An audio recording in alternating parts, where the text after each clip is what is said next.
잠언 4장 10절로 27절까지 구약성경 414페이지에 있습니다. 우리 한 목소리로 또박또박 천천히 10절부터 시작해서 27절까지 합독하겠습니다. 시작. 내 아들아 들으라, 내 말을 받으라. 그리하면 내 생명의 해가 길리라. 내가 지혜로운 길을 내게 가르쳤으며 정직한 길로 너를 인도하였은즉 다닐 때에 내 걸음이 곤고하지 아니하겠고 달려갈 길에 실족하지 아니하리라. 훈계를 굳게 잡아 놓치지 말고 지키라. 이것이 내 생명이니라. 사악한 자의 길을 들어가지 말며 악인의 길로 다니지 말지어다. 그 길을 피하고 지나가지 말며 돌이켜 떠나갈지어다. 그들은 악을 행하지 못하면 자지 못하며 사람을 넘어뜨리지 못하면 잠이 오지 아니하며 불의의 떡을 먹으며 강포의 술을 마심이니라. 의인의 길은 돋는 햇살 같아서 크게 빛나 한낮의 광명에 이르거니와 악인의 길은 어둠 같아서 그가 걸려 넘어져도 그것이 무엇인지 깨닫지 못하느니라. 내 아들아, 내 말을 주의하며 내가 말하는 것에 내 귀를 기울이라. 그것을 내 눈에서 떠나지 말며 내 마음속에 지키라. 그것은 얻는 자에게 생명이 되며 그의 온 육체의 건강이 됨이니라. 모든 지킬 만한 것 중에 더욱 내 마음을 지키라. 생명의 근원이 이에서 남이니라. 구부러진 말을 내 입에서 버리며 삐뚤어진 말을 내 입술에서 멀리하라. 내 눈은 바로 보며 내 눈꺼풀은 내 앞에 곧게 살며 내 발이 행할 길을 평탄하게 하며 내 모든 길을 든든히 하라. 좌로나 우로나 치우치지 말고 내 발을 악에서 떠나게 하라. 아멘. 할렐루야. 오늘은 잠언 8번째 시간, 마음은 보여지지 않는 또 다른 나입니다. 제목이 좋지요? 마음은 보여지지 않는, 우리들이 각자의 마음이 있는데 그 마음은 보여지지 않는 또 다른 나입니다 라고 하는 부분. 그러니까 마음을 잘 지켜야 된다는 거죠. 마음이 때로는 우리가 그 마음 때문에 흔들릴 수도 있고요. 하루에도 몇 번 우리가 흔들려요. 그런데 그 마음이 하나님으로 인해서 나를 잡아놓고 있으면 절대로 흔들리지 않지요. 그래서 남에게는 보이지 않지만 내 마음은 누구에게는 들켜요? 하나님에게는 들켜요. 그래서 하나님은 다 알고 계시는 하나님, 나의 마음까지도 살펴보시는 하나님. 그래서 무엇을 보신다고요? 중심을 보신다라고 하는 거예요. 그러니까 우리들의 마음이 다른 사람들한테는 속일 수 있어도 누구는 못 속입니까? 하나님은 못 속이는 거지요. 그래서 오늘 마음은 보여지지 않는 또 다른 나입니다 라고 하는 제목으로 우리가 한번 살펴봅니다. 오늘 말씀 보면 23절 말씀이 가장 핵심 말씀이지요. 23절 같이 한번 읽어볼까요? 시작. 모든 지킬 만한 것 중에 더욱 내 마음을 지키라. 생명의 근원이 이에서 남이니라. 아멘. 누구의 마음? 내 마음을 지키라. 거기에 뭐가 있다고요? 생명의 근원이 있어요. 그러니까 왜 생명의 근원이라고 얘기하냐면 믿는 자에게 성령님이 그 안에 그 마음을 지켜줄 수 있기 때문에 그렇다는 거예요. 그러니까 내 마음을 내가 지키는 것이 아니라 믿는 사람은 누가 지켜요? 성령 하나님이 내 마음을 지켜주기 때문에 때로는 내가 흔들릴 수 있어도 흔들리지 아니하는 편안함을 누가 줘요? 하나님이 주시는 거예요. 하나님이 시몬스 침대 선전하는 것이 아니라 흔들리는 내 마음이 내가 흔들릴 때마다 하나님이 나를 꽉 잡아주시면서 흔들리지 마, 누구만 쳐다봐, 나만 바라봐 라고 하나님이 우리들에게 마음을 붙잡아 주시기 때문에 거기에서 생명이 있다라고 하는 거예요. 죽은 사람은 내 생명을, 내 마음을 내가 지키니까 어려운 거예요. 내가 지키려고 하니까 힘들고, 내가 지키려고 하니까 실족하고, 내가 지키려고 하니까 너무 고단하고 피곤한 거예요. 그런데 하나님, 내 마음 지켜주세요. 내 마음 붙잡아 주세요. 내 마음 하나님 앞에 드릴게요 라고 할 때 하나님이 내 마음을 지켜줄 때 그 안에 평강의 은혜와 샬롬의 은혜가 그 가운데 있다라고 예수 믿으시지요? 예수 믿으시면 하나님이 오늘도 여러분들의 마음을 붙잡아 주실 줄 믿습니다. 그러니까 안 흔들리는 거예요. 누가 뭐라 그래도 에휴 나는 기차야 뭐야 지져라 뭐야 그러라 기차는 달린다. 예. 누구를 향하여? 하나님을 향하여 달린다. 참 이게 은혜인 줄 믿습니다. 그래서 믿음은 끝까지 하나님만을 바라보는 그러한 신앙이 우리들에게 필요합니다. 자, 마음이라고 하는 것은요, 누구에게도 보여지지 않는 또 다른 나라고 할 수 있습니다. 맞지요? 예. 한 사람의 마음은 한 사람의 내면 전체를 뜻합니다. 그지요? 마음은 삶의 근원이 되며 우리의 말과 행동과 생각을 다스리는 중요한 열쇠가 되기 때문입니다. 그렇죠?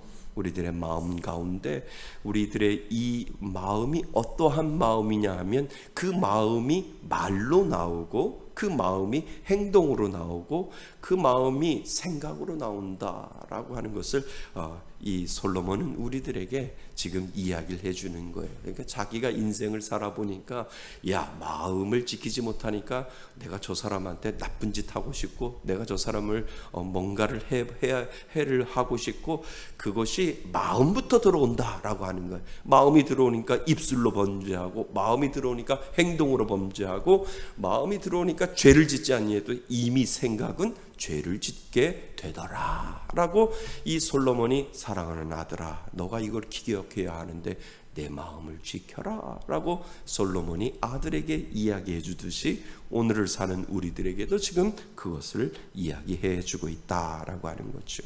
그래서 오늘 잠언은 우리에게 마음을 왜 지켜야 하고 그리고 어떻게 지켜야 하는지를 말하고 있습니다. 그래서 첫 번째 마음을 지킬 때 뭐가 중요하냐라고 하면 손해보더라도 뭐하게? 정직하게 사는 것이 지혜라고 가르칩니다. 무슨 말씀인지 알지요? 하나님이 저는 그걸 알아요. 교회가 정직하면 하나님이 부어주셔요.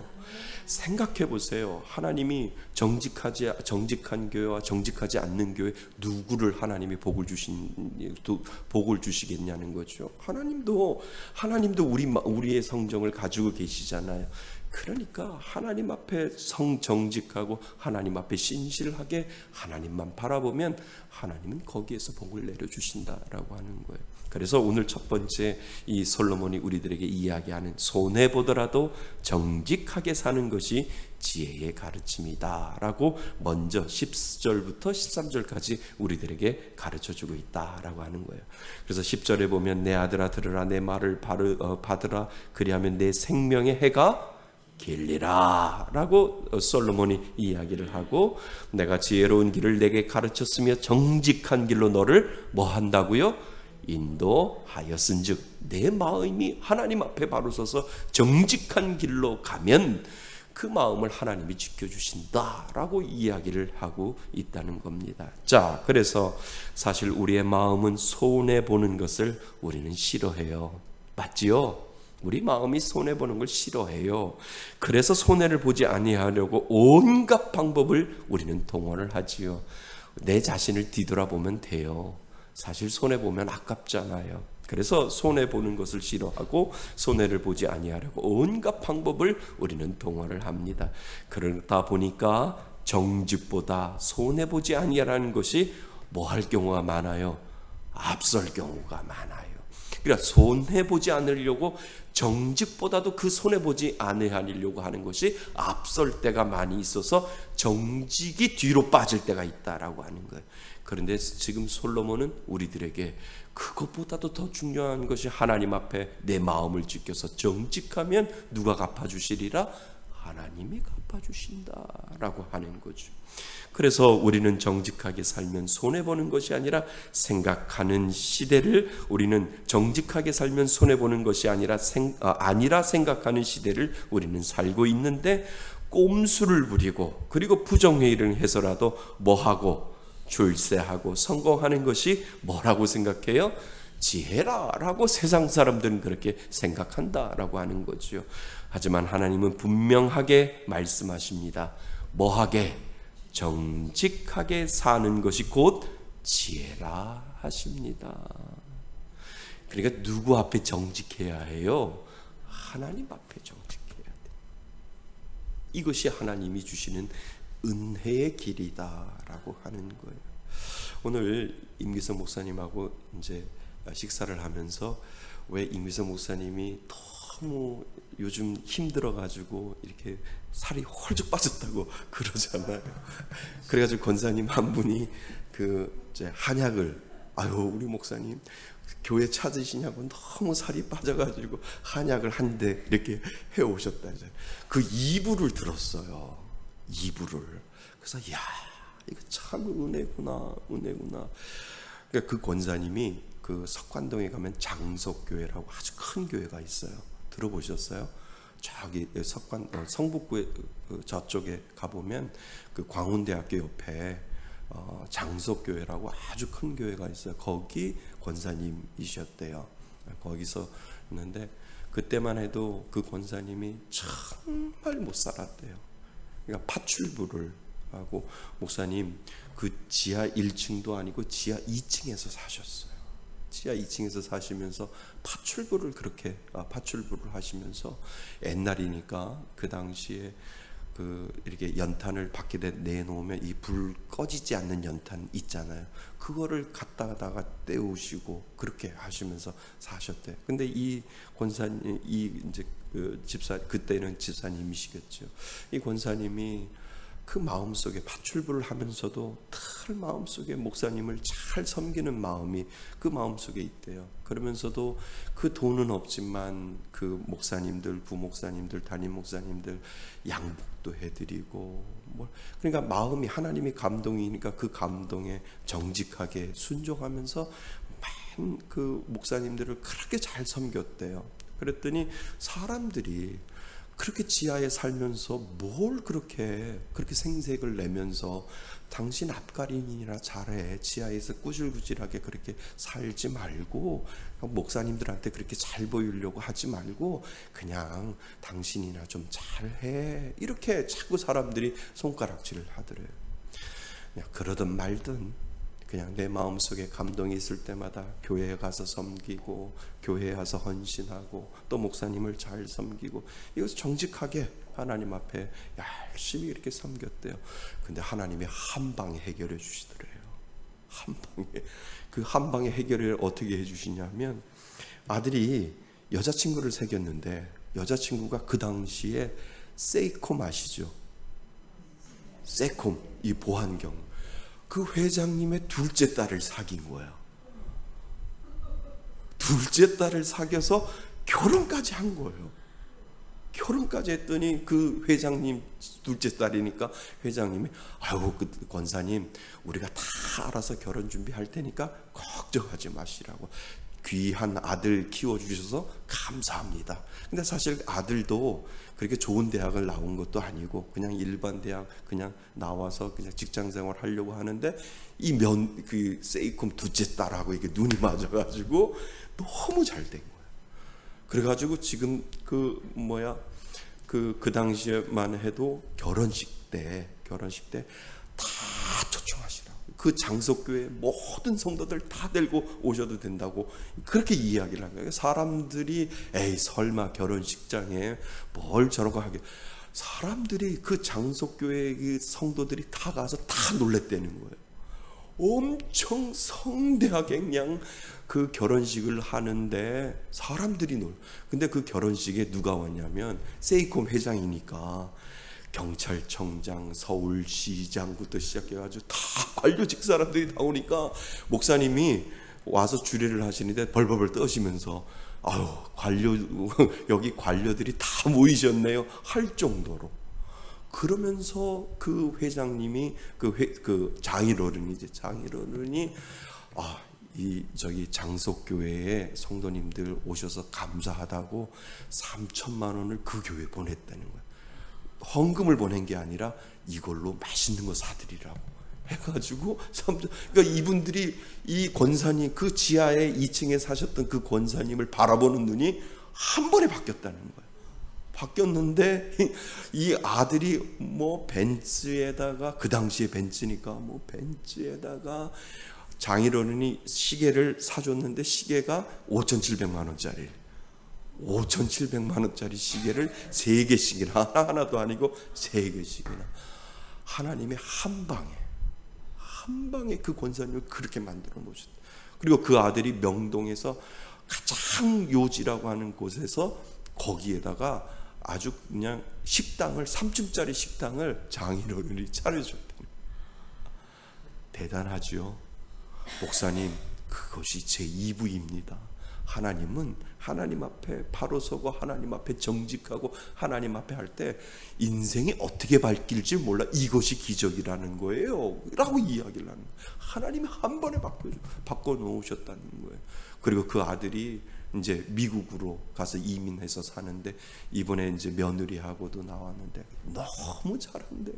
며느리하고 참 대단하지 않아요? 그러니까 우리 목사님, 나는 우리 목사님이 너무 홀쭉해. 그래가지고 하나님이 하시는 거예요. 그러니까 하나님이 하시면 못할 일이 없다는 거예요. 그러면서 그 얘기를 하는 거예요. 그 권사님이 그 지하에 살면서도 열심히 교회 섬기고 또 하나님 앞에 헌신하고 없는 가운데도 목사님들 양복해드리고 그러면서 그 귀한 섬김을 할 때 그 별 볼 일 없는 아들이 세쿰 그 둘째 딸을 만나가지고 결혼시켜가지고 하나님이 인생 역전을 한꺼번에 시켜서 그 교회 사람들이 그 권사님을 바라보는 눈이 달라졌더래요. 눈이. 그러면서 그 목사님이 그 얘기를 하더라고요. 하나님은 바꾸실 때 완전히 바꾸신다. 하나님이 한번 작정해서 기적을 베풀어 주실 때는 우리가 생각하지 않은 그 놀라운 은혜를 하나님께서 베풀어 주신다.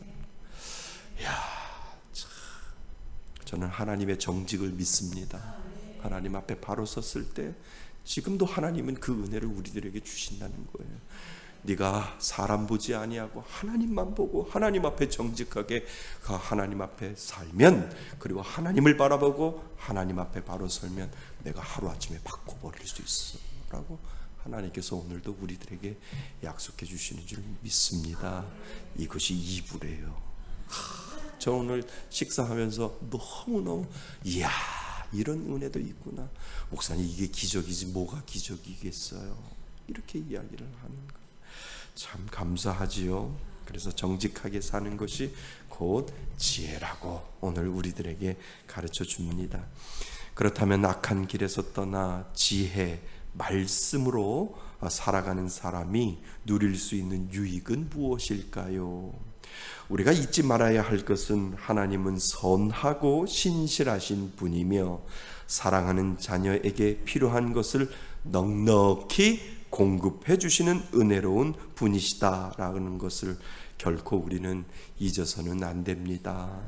맞지요? 하나님은 정직한 자에게 배고파하지 않게 하신다는 거예요. 하나님은 공급해 주신다는 거예요. 그래서 하나님의 지혜는 생명과도 같습니다. 하나님의 말씀대로 살려고 하는 것이 절대 쉽지는 않지요. 분명 시험과 어려움과 고통이 분명히 따라요. 정직하게 살려고 한다면. 그러나 하나님은 지혜로운 길을 걷는 자의 인생을 뭐 해주시고 보호해 주시고, 그리고 고난 중에도 아주 엎드러지지 않도록 강하게 붙들어 주시는 분, 그분이 바로 우리 하나님이신 줄 믿습니다. 예. 그래서 말씀을 믿고 의지하는 자에게 아낌없이 좋은 것을 주심을 믿어야 한다라고 오늘 우리들에게 가르쳐 주시는 줄 믿습니다.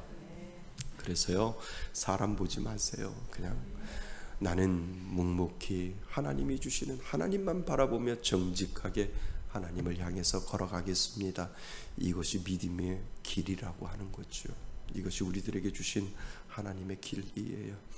그렇잖아요. 하나님하고 1대1 만나잖아요. 사람들 다 데리고 가서 하나님하고 만나는 것이 아니라 우리가 이 세상 떠나면 하나님하고 1대1. 그러면 하나님이 그래 너 정직하게 나를 섬겼냐, 정직하게 나하고 1대1 발갛게 다 드러내고 내가 너하고 나를 한번 뒤돌아보자 라고 하나님이 하실 때, 하나님 100% 정직하지는 않지만 그래도 정직을 사모하며 하나님 앞에 정직하려고 하다가 이제 왔습니다 라고 할 때 하나님이 그것을 상급으로 여겨주신다라고 하는 거죠. 이 믿음 바라볼 수 있길 바랍니다. 한 방에 가요. 한 방에 변해요. 이것이 하나님의 기적의 논리라고 하는 거죠. 아멘. 어느 순간에 우리 교회도 한 방에 부흥의 놀라운 역사가 일어날 줄 믿습니다. 이것을 바라보는 거죠. 그래서 이 임기선 목사님이 계속 한 방 하나? 하나님 앞에 바로 섰을 때, 정직할 때 하나님은 은혜 주실 줄 믿습니다. 둘째. 그래서 둘째 우리가 생각하는 것, 죄를 가볍게 여기지 말고 죄에 민감해야 함을 우리들에게 가르쳐 주지요. 그것이 바로 14절부터 시작해서 19절 말씀입니다. 자, 여기에 죄를 어떻게 다스리고 있는지를 우리들에게 가르쳐 주는데요. 악인의 길은 지혜를 따르는 자의 길과 대조를 이루지요. 맞지요? 아버지는 아들에게 악인의 길이 너무 위험하므로 아예 근처에도 가지 말고 속히 돌이켜 떠나라고 강력하게 경고합니다. 악인의 길을 피해야 하는 이유 가운데 하나는 죄악의 중독성이 그 안에 들어있기 때문에 그렇다는 거예요. 그러니까 이 솔로몬이 살아보니까 그 중독에 빠지지 않기 위해서는 그 죄를 아예 뭐라요? 근처에도 가지 말라라고 지금 솔로몬이 이야기를 해주고 있다는 거죠. 자, 1번 16절 우리 같이 한번 읽어보겠습니다. 밑에 1번 시작. 그들은 악을 행하지 못하면 자지 못하며 사람을 넘어뜨리지 못하면 잠이 오지 아니하며. 이것이 악한 자의 모습이라는 거예요. 누구든지 어떻게든지 넘어뜨리려고 하는 그 마음이 그 안에 들어있기 때문에 그렇다는 거예요. 그래서 악의 길로 가지 말라고 우리들에게 이야기를 해주고 있다는 거죠. 자, 그래서 잠언은 우리에게 죄악의 길에 빠지지 아니하려면 정면으로 부딪혀 극복하려고 하기보다 가능한 한 멀리 피하고, 이게 지혜라는 거예요. 36개 주량량이 여기서 나오는 거예요. 정면으로 대하지 말고 멀리 피하고 떠나야 한다 라고 가르쳐 줍니다. 오늘 그 시온이가 아들이 전화가 왔어요. 아빠, 국가정보원에서 나의 그 정보가 새 나갔다고, 누군가가 내 정보를 사용하고 있다고. 아빠 뭔가를 이렇게 물어보고 있어서 깜짝 놀랐죠. 느낌이. 아, 이거 보이스피싱이다 라고 생각을 했더니, 그래서 너 어떻게 했니? 라고 했더니 그쪽에서 이야기하는 대로 다 얘기해 줬어요 라고 해서 엄청 깜짝 놀랐어요. 엄청 깜짝 놀랐는데, 야, 네 정보가 빼나가면은 국가정보원에서 네가 뭔데 너한테 전화를 하겠느냐고. 아니야, 그 보이스피싱이야. 그거 너를 지금 속이려고 하는 거야 라고 했더니, 아빠 나 그런 줄 몰랐죠 라고 이야기를 하는 거예요. 그래서 어디까지 얘기해 줬어? 그랬더니 뭐 통장번호나 비밀번호 이런 건 이야기해 주지 않고, 은행에 뭐가 있냐고 그래서 카카오뱅크와 뭐 국민은행 있고 뭐 이렇게 은행이 있고 또 얼마까지 사용할 수 있고 이런 걸로 대충 이야기를 해줬대. 야, 그거 보이스피싱이야. 그 금융감독원에서도 너한테 전화 안 해. 이거 보이스피싱이니까 조심해야 돼. 일단은 다시 한번 전화 올 거야. 혹 엄마나 아빠한테 전화 와서 아들이 지금 큰일 났으니까 빨리 돈을 보내세요 라든가, 아니면 너한테 전화해서 엄마 아빠가 지금 큰일 났으니까 빨리 돈을 보내세요 라고 이야기할 수도 있어. 그러니까 아예 전화 받지 말고 그 전화번호 차단시켜. 국가정보원이 무슨 일이 있어서 010으로 전화하니, 국가정보원 해봐야 02로 전화할 텐데 전화할 일도 없고, 이거는 완전한 보이스피싱이니까 그거에 넘어가지 말라고 제가 이야기를, 아예 아예 그냥 전화번호를 막아버리라, 타산시켜서 전화도 받지 말라고 이야기하라. 그러니까 군대가 있으니까 생각이 정점되어 있으면 돈 붙이라 그러면 아무 생각하지 않고 돈부터 붙이고 생각하는 이 군 생활을 하는, 또 부모도 마찬가지고, 지금 아들이 군 생활에서 큰일 났으니까 빨리 돈을 보내야 이거 해결되니까, 그러니까 미리 전화하고 확인을 하지 못하고 아예 돈부터 붙이고 나서 그때 생각이 난다는 거예요. 전화해 봐야 되겠다, 이런 생각이 난다는 거예요. 그런 군에 가 있는 자녀들에게 그런 일들이 많이 있다는 거예요. 아예 차단을 해서 말하지도 말고 아예 그 번호를 네가 핸드폰에서 뜨지 않게 아주 차단해 버리라고. 그럼 그 보이스피싱이니까 아주 조심해야 된다라고. 근데 아빠는 왜 이렇게 소리를 질러요? 그래서 깜짝 놀랐잖아. 돈 빼갔으면, 네가 돈도 없는데 돈 빼갔으면 어떻게 할까? 라고 걱정이 돼서 아빠가 너무 놀라서 그러니까 미안하다라고 이야기를 했는데, 참 악한 사람들 많아요. 그 젊은이들 돈 뺏어 가려고 하고 어떻게든지 노력하지 않고 돈을 빼가려고 하는 그런 사람들이 얼마나 많은지, 참 악한 사람들 많이 있어요. 그래서 피해야 피하고 떠나야 한다라고 가르칩니다. 그러니까 솔로몬이 그 당시에 그렇게 우리들에게 가르쳐주고 있는 거지. 우리에게는 신앙의 길이 있고요, 의의 길이 있고 생명의 길도 있지만 반대로 무슨 길도 있어요? 악인의 길도 있고 멸망의 길도 있고 유혹의 길도 있습니다. 성경은 죄악의 길에는 아예 뭘도 들이지 말라고요? 발도 들이지 말아야 한다고 말합니다. 왜냐하면 한번 빠지면 나오지 못해요? 헤어나오기가 쉽지 않기 때문입니다. 더 불행한 것은 지금 자신이 무슨 일을 하고 있는지 전혀 깨닫지 못한 채 불의의 길을 걷고 있다고 말합니다. 이것이 바로 19절 말씀이에요. 19절 한번 볼까요? 같이 읽어보겠습니다. 19절입니다. 악인의 길은 어둠 같아서 그가 걸려 넘어져도 그것이 무엇인지 깨닫지 못하니라. 얼마나 미련해요. 내가 걸려서 넘어졌어요. 넘어지면 좀 깨달아야 했는데 그 걸려 넘어졌는데 내가 왜 걸려 넘어져 있는지도 모른다는 거예요. 미련하게. 이게 지금 솔로몬이 우리들한테 이야기를 해주는 거예요. 야, 넘어졌는데 아유 재수가 없어서 내가 넘어졌지 라고 생각한다는 거예요, 세상 사람들은. 그래서 넘어져도 그것이 무엇 때문에 넘어졌는지 깨닫지 못하는 그러한 미련함이 그 가운데 있다라고 하는 것을 우리들에게 가르쳐 주다라고 하는 거죠. 자, 우리는 예수 그리스도의 십자가의 은혜로 무엇받은 구원받은 하나님의 백성이기는 하지만 동시에 죄악의 본성을 여전히 가지고 있는 연약한 존재입니다. 그러므로 죄악으로 이끄는 길이라면 그 근처에도 다가가지 말고 우선 피하는 것이 뭐라고요? 지혜임을 우리들에게 솔로몬은 가르쳐주고 있다라고 하는 거죠. 특별히 겉으로 드러난 외적인 관계에 있어서도 그렇지만 나만이 알고 있는 내적인 죄에서도 우리는 특별히 경각심을 가져야 함을 기억해야 한다라고 하는 거죠. 그래서 성령님이 주시는 영적 민감함을 가지고 무엇이 선이고 무엇이 악인지 하면서 분별하면서. 그런데요, 예수 믿는 사람들은 그걸 가르쳐줘요. 이상하게 내가 둔감하더라도 내 안에 계시는 성령님은 막을 때가 있어요. 내가 하고 싶은데 이상하게 내 마음속에 성령님은 내 마음을 부대끼게 할 때가 있다는 거야. 그때 조심하라. 그때 나는 해야 된다라고 하는데 성령님은 계속해서 내 마음을 부대끼게 만들어서 이건 뭐지 라고 성령님이 내 안에서 그거를 가르쳐 준다는 거예요.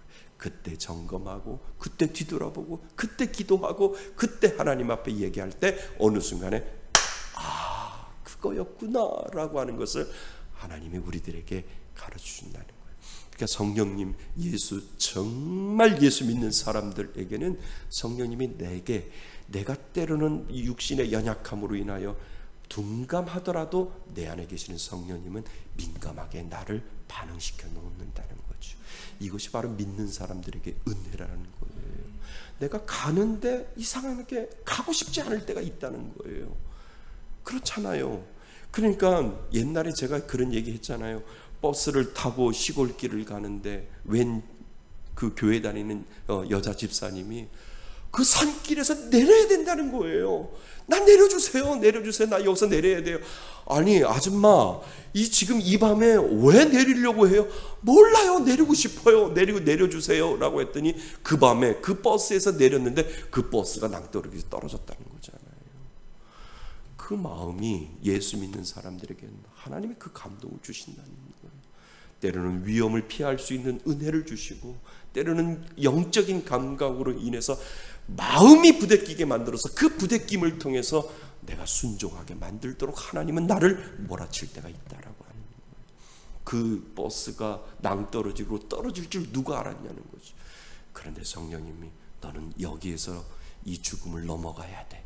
너가 해야 될 일이 있어 라고 하나님이 은혜를 주시고 작정하심이 하나님이 있다라고 하면 너 내려. 지금 내려야 돼. 지금 내리지 않으면 안 돼 라고 성령님이 그렇게 가르쳐 주신다라고 하는 거예요. 우리는 여기에 민감해야 된다는 거예요. 민감하고 내 마음속에 계시는 성령님이 나에게 그 음성을 들려주시고 그 부대낌을 줄 때는 기도하면서 순종하는 것, 그것이 바로 최고의 법이다 라고 하는 것을 우리들에게 가르쳐 주고 있다라고 하는 거예요. 자, 성령님이 주시는 영적인 민감함을 가지고 무엇이 선이고 무엇이 악인지 분별하면서 항상 주님이 기뻐하시는 길을 선택하면서 지혜의 말씀을 붙들고 살아야 함을 오늘 우리들에게 가르쳐 주는 줄 믿습니다. 예, 그래서 세 번째, 그래서 지혜롭게 살려면 하나님의 지혜를 마음에 채워가야 합니다. 근데 그 지혜가 뭐예요? 하나님의 말씀이지요. 말씀. 그러니까 우리들의 마음을 뭐로 채우면 돼요? 하나님의 말씀으로. 오늘도 꽉꽉 넘치도록 채워 놓으면 내 마음 흔들리지 않는다는 거예요.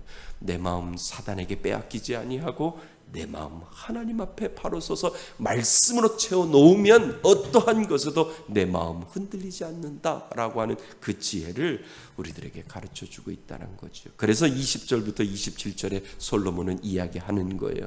모든 지킬 만한 것들 중에 내 마음을 지키라. 생명의 근원이 그곳에서 남이니라 라고 이야기를 하는 거죠. 자, 그것이 바로 마음을 견고히 지키는 방법이 됩니다.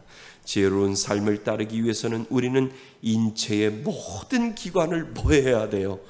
동원해야 된다라고 하는 거예요. 그래서 지금 솔로몬이 우리들에게 이야기하는 거, 야, 하나님의 그 말씀의 지혜의 말씀에 민감하게 반응하려면 네가 가지고 있는 모든 영적인 안테나, 영적인 감각들을 다 동원해야 된다. 내가 살다 보니까 내가 둔감할 때가 있는데 너의 말과 너의 행동과 너의 모든 것을 다 동원하여 하나님이 주시는 그 영적인 감각에 민감하지 아니하면 내가 살아보니까 죄짓더라. 이렇게 지금 솔로몬이 이야기를 하는 거예요. 그래서 지금 솔로몬이 20절부터 27절까지 얘기가 우리들의 모든 인체의 모든 기관을 뭐 해야 된다고요? 동원해야 된다. 예비군 훈련일 때 할 때 동원 예비군이잖아요.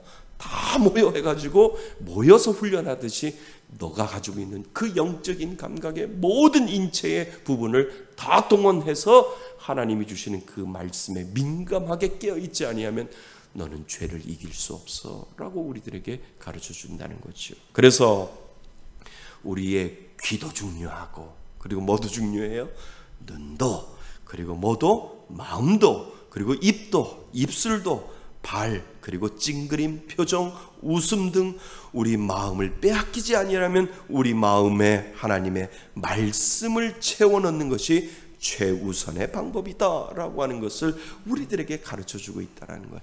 이것을 하나님의 우리들의 마음속에 하나님의 말씀으로 다 채워놓으면 내 인체의 모든 감각이 동원되어서 그 하나님의 그 말씀을 우리가 깨닫고 체크하고 점검하고 죄악의 길에서 넘어가지 않는다라고 하는 것을 우리들에게 가르쳐주고 있다라고 하는 거예요. 그래서 이것이 지혜롭게 살기 위해 마음을 지켜야 하는 뭐라고요? 이유입니다. 우리의 마음은 모든 죄악의 근원인 동시에 하나님의 지혜를 깨닫는 곳이기 때문이지요. 우리의 행동과 언어를 결정하는 것이 바로 뭐라고요? 마음이라고 할 수 있습니다.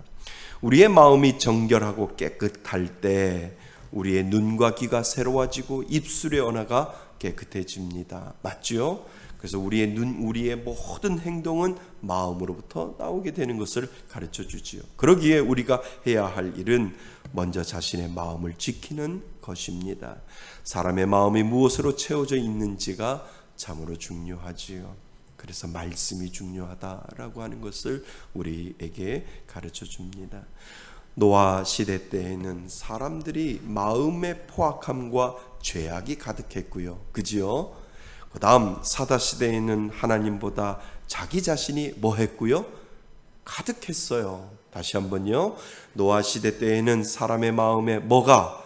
포악함과 죄악이 가득했고, 그리고 사사 시대에는 하나님보다 자기 자신이 뭐 했고?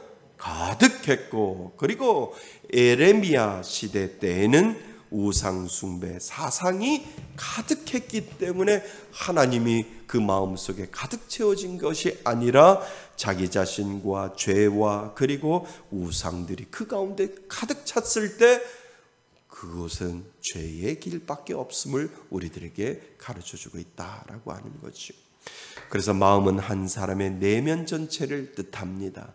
마음은 삶의 근원이 되며 우리의 말과 행동과 생각을 다스리는 중요한 뭐가 된다고요? 열쇠가 됩니다. 그래서 우리들의 마음을 지키기 위하여 마음을 내가 지켜야지 라고 하는 것이 아니라 내 마음속에 뭐를 채워넣으면, 하나님의 말씀을 채워넣으면 그 말씀이 내 마음을 지켜준다는 거예요. 아멘. 맞습니다. 예, 그래서 결론, 성도는 우선 하나님이 원하시는 지혜로 살기로 결단해야 하지요. 그리고 자신의 마음을 하나님의 지혜로 가득 채워야 합니다. 우리의 마음이 세상적인 것으로 가득하다면 하나님이 원하시는 삶을 살기가 어렵지요. 맞지요? 그래서 주님의 말씀과 교훈을 가득할 때, 교훈으로 가득할 때 마음이 깨끗해짐을 우리는 경험해야 합니다. 그러니까 날마다 하나님의 말씀을 붙잡고, 하나님 내 마음을 말씀으로 씻어 주옵소서.